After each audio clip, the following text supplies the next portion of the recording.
Welcome to History. I'm Dr. Yuval Harari, and I teach history at the Hebrew University in the ancient city of Jerusalem, a place suffering perhaps from too much history. Over the last 10 years, I've been teaching an introductory course to the history of the world, beginning with the evolution of humankind in the Stone Age and reaching up to the technological and political revolutions of the 21st century, which may lead to the disappearance of humankind. I'm used to teaching a rather mixed crowd of students.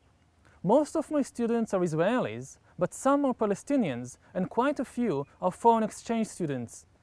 I would be delighted if you too would join this course and journey together with us into our common but troubled past.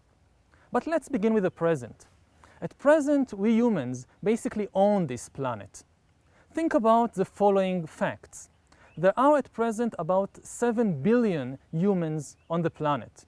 If you took all these 7 billion humans and put them on a large scale, they would weigh about 300 million tons.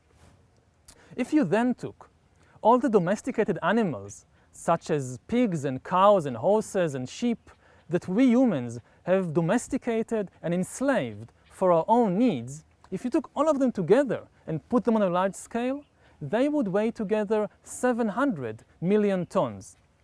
By comparison, all the remaining large creatures of planet Earth, from lions and elephants to whales and crocodiles and penguins, weigh together less than 100 million tons.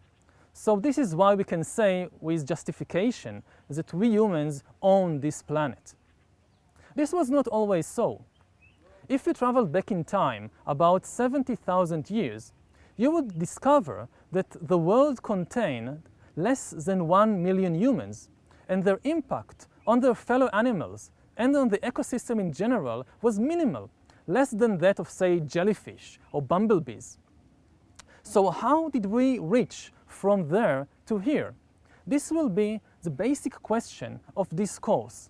How did an insignificant African ape turn itself into the master of the entire planet? Now, when people try to answer this question, they often look for some unique quality of humans, of the individual human, which is different from all other animals, as if there is some essential difference between my body and my brain and the body and brain of, say, a chimpanzee or an elephant that makes me so much better, so special. But the truth is that the secret of human success is not located at the level of the individual human. It is located at the level of the collective. We control the world because we are the only species on the planet that knows how to cooperate flexibly and in large numbers. Ants and bees and other social animals, they know how to cooperate in very large numbers. Thousands and tens of thousands of ants can cooperate, but they do so in very rigid ways. They can't invent and change their ways every now and then. Now, there are other species of social animals, such as chimpanzees or wolves, that know how to cooperate flexibly, but they can't cooperate in large numbers. A chimpanzee can cooperate effectively only with a small number of intimately known friends and family members. Humans are the only ones that can cooperate flexibly with millions upon millions of strangers, and this is why we control the world, whereas ants eat our leftovers and chimpanzees are locked in zoos and research laboratories. If we think about this film, for example, it's a perfect example of this flexible mass cooperation. I don't know the person who is standing behind the camera and who is filming me now. I certainly don't know the people who produced, manufactured this camera or this microphone. And I don't even know you, my students, who may be watching me at this minute from Delhi or from New York or from Tokyo or wherever. And nevertheless, even though we don't know each other, we cooperate to create this amazing thing, a course about the history of the world. Now, not all mass cooperation of humans is nice. prisons are also an example of a mass cooperation between humans, and so are slaughterhouses and concentration camps. Lions don't have prisons, chimpanzees don't have concentration camps because they can't cooperate flexibly in large numbers. Now, how then do humans cooperate effectively and flexibly in large numbers? What is the secret behind this trick? The secret behind this trick is, in one word, imagination. The secret is the stories which we tell each other, and even though we don't know each other, and that we all come to believe. And because we all believe in the same story, we can cooperate.